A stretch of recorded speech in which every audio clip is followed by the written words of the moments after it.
نحمده ونصلي ونسلم على رسوله الكريم اما بعد فاعوذ بالله من الشيطان الرجيم بسم الله الرحمن الرحيم سماعون للكذب اكالون للسحت فإن جاءوك فاحكم بينهم أو أعرض عنهم وَإِن تُعْرِضْ عَنْهُمْ فَلَنْ يَضُرُّوكَ شَيْئًا وَإِنْ حَكَمْتَ فَاحْكُمْ بَيْنَهُمْ بِالْقِسْطِ إِنَّ اللَّهَ يُحِبُّ الْمُقْسِطِينَ صدق اللہ العظیم۔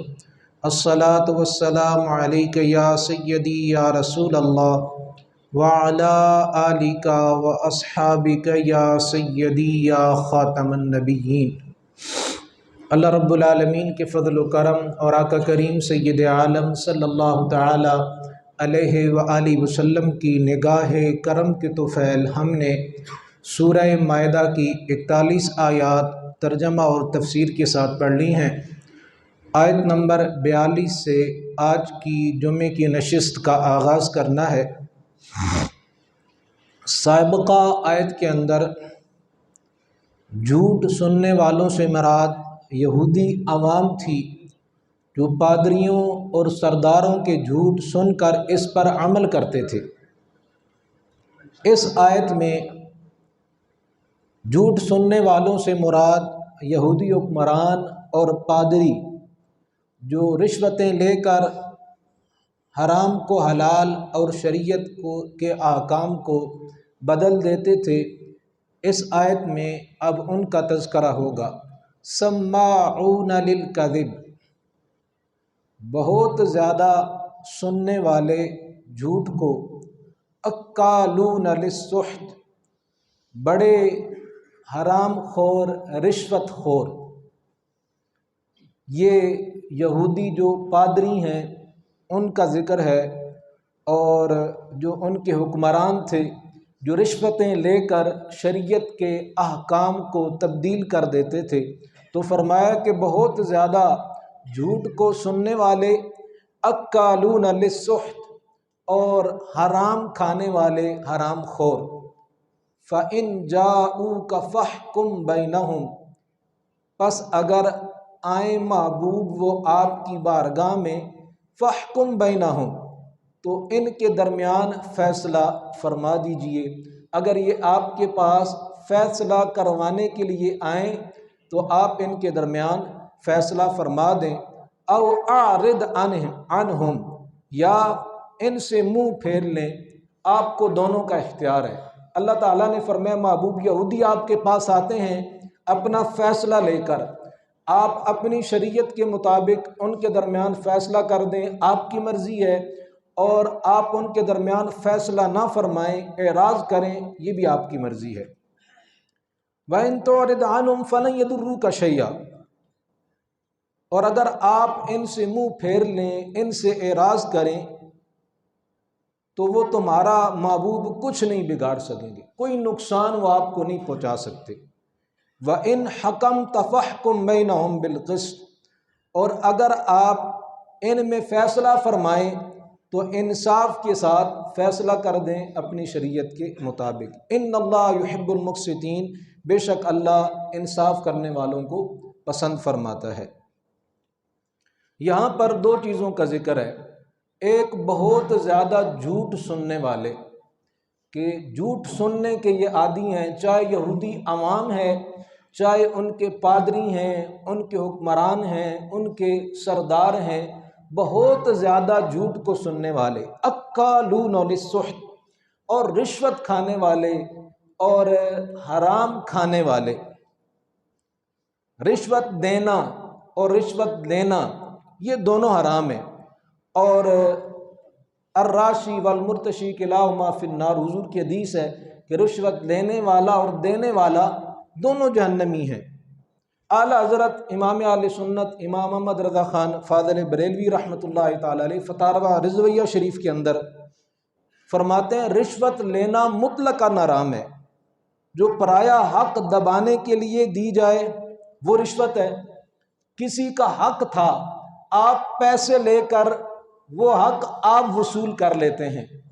وہ نوکری ہے، کوئی بھی چیز ہے، حق کسی اور کا بنتا تھا، آپ اس کے اہل نہیں ہیں، آپ پیسہ لگاتے ہیں، پیسہ لگا کر آپ وہ سیٹ لے لیتے ہیں، آپ وہ منصب لے لیتے ہیں، تو یہ رشوت کہلاتا ہے۔ اب جس نے یہ سیٹ لی ہے اس نے بھی حرام کا کام کیا ہے، اور جس نے رشوت لے کر یہ سیٹ دی ہے اس نے بھی حرام کا کام کیا، اور یہ تو ہمارے یہاں عام ہے، تھوڑے دن پہلے یہ کام ہو چکا ہے۔ یوں ہی اپنا کام بنانے کے لیے حاکم کو دی جائے یہ بھی رشوت ہے، لیکن اپنے اوپر سے ظلم کو دور کرنے کے لیے جو کچھ دیا جائے وہ دینے والے کے حق میں رشوت نہیں ہے، یہ دے سکتا ہے، اس کا حق بنتا ہے، اور جو ہے وہ اپنے اوپر سے یہ ظلم کو دور کرنا چاہتا ہے، مد مقابل ظالم ہے، تو اس کے ظلم سے چھٹکارا پانے کے لیے کہ وہ زیادتی کر رہا ہے، ظلم کر رہا ہے، اس کا حق بنتا ہے، یہ نہیں دیتا ہے، اس نے بڑی کوشش کی ہے، کوشش کے باوجود بھی اس کا کام نہیں بن پا رہا، اب اگر یہ اپنا حق لینے کے لیے اور ظلم کو دفع کرنے کے لیے جو پیسے دیتا ہے تو دینے والا گناہگار نہیں ہے، اس نے مجبوراً دیا ہے، لیکن لینے والا پھر بھی رشوت لینے والا ہے، وہ گناہگار ہے، اور اس نے جو لیا ہے وہ اس کے لیے حرام ہے۔ ہمارے ہاں اس کا ایک نیا نام ہے تحفہ۔ جو بڑے بڑے منصب پر لوگ بیٹھے ہیں تو نیچے بیٹھے لوگ ان کو تحفہ دیتے ہیں، کہتے ہیں جناب یہ تحفہ ہے۔ دیکھیں، شربت اور شراب کے اندر بڑا فرق ہے۔ آپ شراب کی بوتل پر شربت لکھ دیں، لکھنے سے وہ کبھی بھی شربت نہیں بنتا، وہ شراب ہی رہے گا۔ ایسی یہ بھی رشوت ہے، نام تحفے کا دے دیا ہے کہ جناب اب کام نہیں نکل پا رہا، حضرت کو دعوت دی ہے، گھر بلایا ہے، پرتکلف قسم کی دعوت ہے، اب حضرت بھی مجبور ہیں۔ وہ بڑا زبردست ایک کہاوت ہے کہ ڈیڈ کھائے تے آنکھ شرمائے، پیٹ کھاتا ہے آنکھ شرماتی ہے، اب کھا جو لیا ہے، جس کا کھائیں اسی کے گن گائیں، اب جناب جب کھائے گا تو اس کو ہضم بھی کرنا ہے، تو اب جب کھانا کھایا ہے تو پھر اس کا کام بھی کرنا ہے۔ تو یہ عام ہے ہمارے ہاں۔ ایک یہ ہے کہ پہلے کا تعلق ہے اس منصب کے ملنے سے پہلے، اور آپس میں ایک دوسرے کی دعوتیں ہوتی تھیں، پھر تو ٹھیک ہے، لیکن منصب ملنے کے بعد اس بندے نے کام نکلوانا ہے اور یہ دعوتیں کرتا پھر رہا ہے اور اس کو دعوت کا نام دیتا ہے، یہ دعوت نہیں ہے، یہ رشوت ہے۔ آقا کریم سید عالم صلی اللہ تعالی علیہ وآلہ وسلم نے ایک شخص کو، بنی سلیم نامی قبیلہ ہے، اس سے زکوٰۃ وصول کرنے پر عامل مقرر کیا۔ شرعی نظام کے اندر جو حکومت وقت ہے وہ لوگوں سے، مستحق لوگوں سے زکوٰۃ اکٹھی کرتی ہے، اور پھر جو ایسے لوگ ہیں جو مستحق ہیں جن پر زکوٰۃ لگتی ہے، صاحب نصاب سے لے کر مستحق لوگوں کے درمیان تقسیم کرنا، یہ شرعی نظام ہو تو یہ حکومت کی ذمہ داری ہے، اور اس طرح بڑے اچھے انداز میں جو صاحب نصاب ہیں ان سے زکوٰۃ وصول کی جاتی ہے اور جو مستحق ہیں ان تک پہنچتی ہے۔ ہمارے ہاں جو ہے وہ ہمیں جدی پشتی، یتیم، مسکین، غریب پارلیمنٹ کے اندر مل گئے ہیں تو زکوٰۃ انہی پر لگتی ہے، وہی کھاتے ہیں، بیت المال بھی ہڑپ کر گئے، کوئی چیز چھوڑی کوئی نہیں ہے، تو اس لیے لوگوں کا اعتماد نہیں ہے اور شرعی نظام بھی نہیں ہے، تو اس لیے اب زکوٰۃ اپنے طور پر لوگ دیتے ہیں، کیونکہ جو خزانے کھا گئے وہ زکوٰۃ کہاں چھوڑیں گے، تو اس لیے زکوٰۃ کا نظام اب بنائے بھی جائے نا، ہمارے حکمران ایسے ہیں جو قابل اعتماد نہیں ہیں، تو اس لیے لوگ دیں گی کو نہیں۔ شرعی نظام کے اندر جو ہے وہ زکوٰۃ حکومت وصول کرتی ہے، تو جن لوگوں کو مقرر کرتی ہے زکوٰۃ وصول کرنے کے لیے، شرعی اصطلاح میں اس کو عامل کہا جاتا ہے۔ نبی کریم علیہ السلام نے ایک شخص کی ڈیوٹی لگائی کہ آپ نے بنی سلیم سے زکوٰۃ وصول کرنی ہے، ان کا نام تھا ابن لطبیہ۔ جب اس نے آ کر حساب دیا تو کہا یہ آپ کا مال ہے اور یہ میرا تحفہ ہے۔ اے توشہ خانہ، کہا کہ جناب یہ عامل وصول کرنے والے نے کہا کہ یہ تو زکوٰۃ کا مال میں لے کر آیا ہوں، لوگوں نے دیا ہے، یہ مجھے لوگوں نے تحفہ دیا ہے۔ نبی کریم علیہ السلام نے ارشاد فرمایا اچھا تو اپنے ماں باپ کے گھر میں بیٹھے رہتے اور دیکھتے کہ تمہارے لیے وہاں کتنے تحفے آتے ہیں۔ حضور نے فرمایا یہ تحفہ تیرے لیے نہیں ہے، یہ تحفہ تیرے منصب کو دیا گیا ہے، تجھے نہیں دیا گیا، تیری ذات کو نہیں دیا گیا۔ اگر تو گھر کے اندر بیٹھا ہوتا تو کیا یہ لوگ تجھے تحفہ دیتے؟ یقیناً جواب نفی کے اندر ہے کہ نہ دیتے۔ تو یہ جو تحفہ ملا ہے یہ تجھے نہیں ملا ہے، تیرے منصب کو ملا ہے۔ تو لہٰذا یہ جو توشہ خانہ کا نظام بنا ہوا ہے یہ حکومت کی اور ریاست کی ملکیت ہوتا ہے، یہ کسی بھی شخص کی ملکیت نہیں ہوتا، اس لیے کہ جو منصب پر بیٹھا ہے اس منصب کو یہ گفٹ دیا گیا ہے کسی بھی ریاست کی جانب سے، تو یہ ریاست کے جو امور ہیں اور جو عوام ہے یہ ان پہ خرچ ہونا چاہیے۔ بہرحال یہاں پر مال مفت دل برحم والا حساب ہے، اور آقا علیہ السلام نے بڑی سختی کے ساتھ یہ جملہ ارشاد فرمایا۔ پھر نبی کریم علیہ السلام نے حضور کے صحابہ کہتے ہیں ہم سے خطاب کیا اور اللہ کی حمد و ثنا بیان کرنے کے بعد فرمایا جب تم میں سے کسی کو کسی جگہ کا عامل بناتا ہوں تو جس کا اللہ نے مجھے اختیار دیا ہے میں کسی کو عامل بناؤں تو وہ میرے پاس آ کر کہتا ہے یہ آپ کا مال ہے اور یہ ہدیہ ہے۔ یہ حضور تربیت کر رہے ہیں کہ میں تم میں سے کسی کو عامل بناتا ہوں، وہ میرے پاس آ کر کہتا ہے جناب یہ تو جو کچھ میں لایا ہوں یہ مال ہے جو میں نے زکوٰۃ کا اکٹھا کیا ہے، اور دوسرا یہ میرا تحفہ ہے، میرا ہدیہ ہے جو مجھے تحفہ دیا گیا ہے۔ فرمایا نبی کریم علیہ السلام نے یہ کیوں نہ کیا کہ وہ اپنے ماں باپ کے گھر بیٹھا رہتا یہاں تک کہ اس کے پاس تحفے آتے۔ یہ حضور علیہ السلام کا انداز ہے، سوالیہ انداز ہے کہ وہ گھر کے اندر بیٹھا رہتا اور گھر میں آ کر اسے تحفے مل جاتے۔ خدا کی قسم تم میں سے جو کوئی بغیر حق کے کسی کی چیز کو لے گا وہ قیامت کے دن اللہ کی بارگاہ میں اسے اٹھائے ہوئے آئے گا۔ پھر آقا علیہ السلام نے فرمایا میں اچھی طرح پہچانتا ہوں جب تم میں سے کوئی اللہ کی بارگاہ میں حاضر ہوگا تو اس نے اونٹ اٹھایا ہوگا، کسی کا ناحق اونٹ چوری کر لیا، غصب کر لیا، تو وہ قیامت والے دن اس کی گردن پر سوار ہوگا اور وہ اسے اٹھا کر لائے گا۔ اس دن خود چلنا مشکل ہے لیکن جو کچھ چوری کیا ہے، غصب کیا ہے، کسی کا حق مارا ہے تو وہ کندھوں پر اٹھا کر لا رہا ہوگا۔ تو میں سوچتا ہوں ان حکمرانوں کا کیا بنے گا؟ یہ تو ملک کے خزانے پھر اٹھائے ہوئے ہوں گے جناب وہ اپنے کندھوں پر اور آ رہے ہوں گے، اور ایک منظر ہوگا یہ جو مظلوم عوام ہے جن پر ظلم و ستم ہو رہا ہے اور جناب مہنگائی در مہنگائی ہو رہی ہے، تو پھر یہ منظر دیکھیں گے کہ یہ جناب وہ لوگ ہیں جن کے ہم گن گایا کرتے تھے۔ آج ہم نے ان کو منتخب کیا ہے نا، ہم کہتے ہیں جناب حکمران ایسے ہم ٹھیک ہیں، ہمارے اندر بھی تو خامیاں ہیں نا۔ ہمیں اچھا آدمی، دیانتدار آدمی نہیں چاہیے، ہمیں ایسا آدمی چاہیے جو ہر 2 نمبر کام کرتا ہو، اس لیے کہ ہمارے کام 2 نمبر ہیں اور ہمیں سپورٹ کے لیے بندہ چاہیے، تو اس لیے ہم تلاش کر کے نہیں شریف بندے کو نہیں دینا ہے جی، یہ شریف بندے کا کام ہی نہیں ہے سیاست کرنا، یہ تو جناب ایسے بندے کا کام ہے کورٹ کچہری میں ہم نے اگر قتل بھی کیا تو ہمارا ساتھ دے، کیوں ہمارے پارٹی کا بندہ ہے جی، تو یہ ہمارا بھی قصور ہے۔ حضور کے حدیث ہے اعمالکم عمالکم، فرمایا تمہارے اعمال تمہارے حاکم ہیں، حکمران ہیں، تو ہم نے اپنے آپ کی بھی اصلاح کرنی ہے اور اپنے آپ کو بھی ٹھیک کرنا ہے۔ جب تک ہم نہیں ٹھیک ہوتے ہمارے حکمران ٹھیک نہیں ہو سکتے۔ حکمران ہم نے چننا ہے نا، تو چنتے تو ہم ہی ہیں، بعد میں گالیاں بھی دیتے ہیں کہ چور ہیں، تو ہم خود بھی ٹھیک نہیں ہیں، ہم نے ان چوروں کو چنا ہے۔ تو آقا علیہ السلام نے فرمایا کہ قیامت کے دن جس نے جو چیز چوری کی ہے، غصب کی ہے، وہ اسے اٹھائے ہوئے آگا۔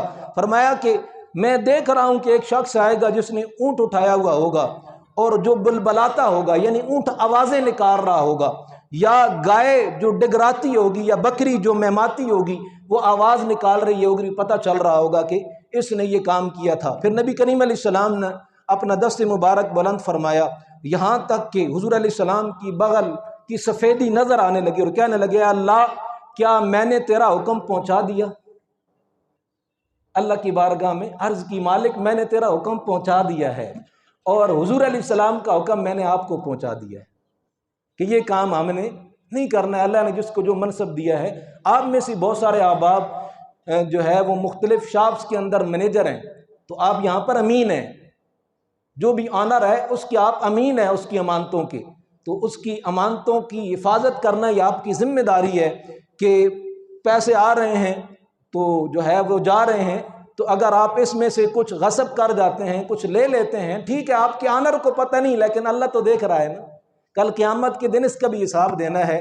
تو ہر کوئی اپنا محاسبہ کرے نا۔ ہمارے ہاں نظام یہ ہے، جب بات بیان کی جاتی ہے ہم دوسرے کو دیکھنا شروع کر دیتے ہیں، اچھا وہ ایسا ہے، وہ ایسا ہے، میں کیسا ہوں؟ مولوی صاحب اپنے آپ کو دیکھو، آپ کیسے ہیں؟ آپ کہیں بددیانت تو نہیں ہیں؟ آپ کہیں جھوٹے تو نہیں ہیں؟ آپ کہیں رشوت خور تو نہیں ہیں؟ تو بیان کرنے سے پہلے مجھے اپنے گریبان کے اندر جھانکنا چاہیے، اور جو سننے والے ہر ایک اپنے آپ کو دیکھے، کہیں یہ بیماری میرے اندر تو نہیں ہے۔ یہاں تو یہودیوں کا تذکرہ ہے کہ انہوں نے ایسا کیا کہ جو ہے وہ رشوتیں لیں، اور جو ہے وہ انہوں نے اپنی کتاب تورات کو تبدیل کیا اور صحیح احکام لوگوں تک نہیں پہنچنے دیے۔ تو میں ایز اے عالم اپنے آپ کو دیکھوں کہ کیا میں تو ایسا کام نہیں کر رہا؟ اگر میں کر رہا ہوں تو یہ سزا میرے لیے بھی ہے جو یہودی علماء کے لیے ہے۔ اور اسی طرح عام عوام، آپ لوگ جو بیٹھے، ہر ایک اپنی اصلاح کرے۔ قرآن کو بیان کرنے کا یہاں پر مقصد بھی یہ ہے کہ ہماری اصلاح ہو، وگرنہ فضائل پر جمعے پڑھانا تو بڑا آسان ہے، آپ سبحان اللہ بھی کہیں گے، واہ واہ بھی کریں گے، نعرے بھی لگائیں گے، لیکن جو کام ہونا ہے وہ نہیں ہو سکتا، وہ تربیت ہے، اور تربیت ہوتی ہے قرآن کے ذریعے، تو اس کی ضرورت ہے۔ اللہ تعالی ہمیں یہ جو یہاں پر ذکر کیا گیا رشوت خوری، اللہ تعالیٰ ہمیں سے محفوظ فرمائے۔ آقا کریم سید عالم صلی اللہ علیہ وسلم نے فرمایا، جو گوشت سخت، یہ قرآن کے اندر لفظ ہے سخت، اکالون للسحت، فرمایا جو گوشت سحت سے پلا بڑا ہو تو آگ اس کی زیادہ حقدار ہے کہ وہ آگ کے اندر جائے۔ عرض کی گئی، اے اللہ کے نبی سخت سے کیا مراد ہے؟ ارشاد فرمایا فیصلہ کرنے میں رشوت لینا۔ اب ہمارے سامنے وہ لوگ بیٹھے ہوتے جو فیصلہ کرتے ہیں تو ہم ان کو سناتے کہ اللہ کا حکم یہ ہے کہ یہ جو گوشت ہے جو سخت سے پلا ہے، جو رشوتیں لیتے دیتے ہیں، جہاں رشوتیں دی جاتی ہیں وہاں قرآن کی یہ آیت پہنچے اور ان کو پتہ چلے کہ اللہ کے نبی نے کیا فرمایا کہ جو گوشت سخت سے پلا بڑا ہوا وہ جہنم کی آگ کے زیادہ مستحق ہے۔ اور حضور نے پھر وضاحت کیا فرمائی ہے کہ پیسے لے کر، رشوت لے کر فیصلے کے اندر رد و بدل کرنا، اور یہ ہمارے یہاں عام ہے۔ عدالتیں لوگوں کے قدموں کے اندر پہنچ جاتی ہیں، یہ عام ہے ہمارے ہاں۔ اور پھر جو میں نے پہلے ذکر کیا ہے کہ رشوت کا نیا نام آ گیا ہے تحفہ، کہ تحفہ دیں جناب، حضرت کو تحفہ دیا ہے، حضرت صاحب بھی بڑے خوش ہوتے ہیں جناب تحفے آنا شروع ہو گئے ہیں۔ تو تحفے لوگ کیوں دے رہے ہیں؟ اس سے پہلے تو نہیں دیتے تھے، منصب ملنے کے بعد دے رہے ہیں تو انہوں نے اپنا کام نکلوانا ہے تو وہ کام نکلوا رہے ہیں۔ یہی اسی طرح نظام چل رہا ہے ہمارے ملک کا، رشوت دے لے کر۔ کوئی رشوت سیدھا سیدھا لفظ بولتا ہے، کہتا ہے، کوئی کہتا ہے چائے پانی دے دو، کوئی کہتا ہے خرچہ دے دو، کوئی کہتا ہے جناب تحفہ ہی کوئی دے دو، اور کوئی کچھ بھی نہیں بولتا۔ اگلا سمجھ جاتا ہے کہ نہیں ایویں جناب گھی نکلنے والا نہیں ہے، انگلیاں تھوڑی سی ٹیڑھی کرنی ہوں گی، تھوڑا سا خرچہ کرنا ہوگا، جا کر جناب ایک مٹھائی کا ٹوکرا بنوایا، کچھ جناب جو ہے وہ ساتھ ان کے بچوں کے لیے کھلونے شلونے لیے، اور کہا جناب یہ ہماری بھابھی کے لیے، یہ ہمارے بھتیجوں کے لیے، یہ حضرت آپ کے لیے۔ تو حضرت دی جب منصب پر نہیں تھے اس سے پہلے تو نہ بھابھی تھی، نہ بھتیجے تھے، اور نہ حضرت صاحب تھے۔ اب یہ جو کچھ دیا جا رہا ہے کس لیے دیا جا رہا ہے؟ یہ لینے والے کو سوچنا چاہیے کہ کل قیامت کے دن ہم نے اس کا حساب بھی دینا ہے۔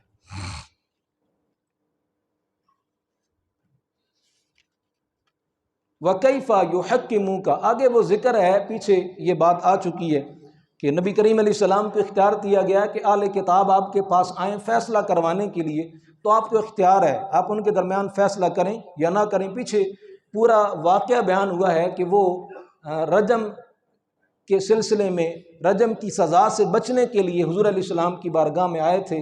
ان کی قبیلے کی ایک عورت اور مرد نے زنا کیا تھا، تو وہ اس چکر میں کہ کہیں تخفیف ہو جائے حضور کی بارگاہ میں آ گئے، اور جو ہے وہ فیصلہ کروانا چاہا تو نبی کریم علیہ السلام نے رجم کا فیصلہ کیا۔ وہ لمبی گفتگو ہے، تو ان کو پھر رجم کیا گیا، اگرچہ وہ اعراض کر رہے تھے اور ٹال مٹول سے کام یہودی لے رہے تھے۔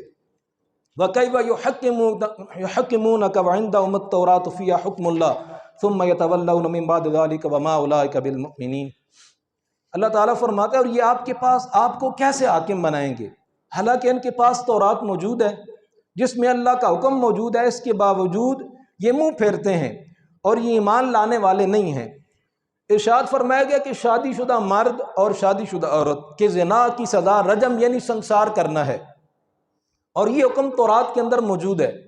تو یہ لوگ تورات پر ایمان لانے کے دعوے دار بھی ہیں اور انہیں یہ معلوم بھی ہے کہ تورات میں رجم کا حکم موجود ہے، تو اس کو نہ ماننا اور پھر نبی کریم علیہ الصلوۃ والسلام کی نبوت کا منکر ہوتے ہوئے حضور کو نبی بھی نہیں مانتے، اس کے باوجود آپ سے فیصلہ چاہنا، یہ ایک تعجب خیز بات ہے کہ حضور کو نبی نہیں مانتے ہیں، تورات ان کے پاس موجود ہے، تورات کے اندر واضح حکم موجود ہے جو ہے وہ شادی شدہ زانی اور شادی شدہ زانیہ کا، اس کے باوجود آپ کی بارگاہ میں آتے ہیں، تو یہ تعجب خیز ہے۔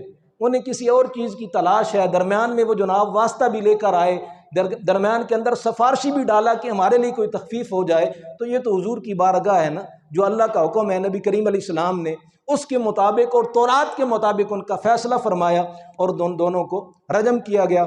ہمارے ملک کے اندر بھی یہ نظام آئے اور جو عزتیں لوٹنے والے ہیں، ایک دفعہ ایسا ہو جائے تو ہماری عزتیں محفوظ ہو جائیں گی، ہماری ماؤں بہنوں بیٹیوں کی عزتیں محفوظ ہو جائیں گی۔ شرعی جو احکام ہیں وہ ہمارے تحفظ کے ضامن ہیں، ہماری عزتوں مال کی حفاظت کے ضامن ہیں۔ جو قانون انسانوں کے بنائے ہوئے ہیں ان سے کبھی بھی معاشرے کے اندر امن نہیں آ سکتا اور جرائم کی روک تھام نہیں ہو سکتی ہے۔